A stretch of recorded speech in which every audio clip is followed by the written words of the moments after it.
Can y'all please pretend I'm famous? I want to see what it's like. Muling sumigaw si Jesus at nalagutan ng hininga.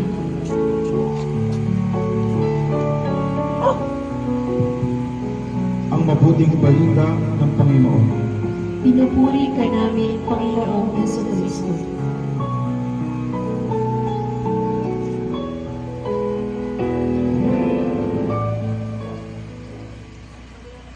Pagbibilang.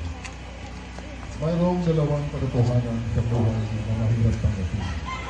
Una, ang tao ay tumatanda. Ang dalawa, ang kamatayan ay darating sa lahat. Masakit tanggapin kapag mayroong minamahal na namatay. Ang tao ay naunuhila, lumuluha at nagdadaloma. Bakit siya pa ang sinuha?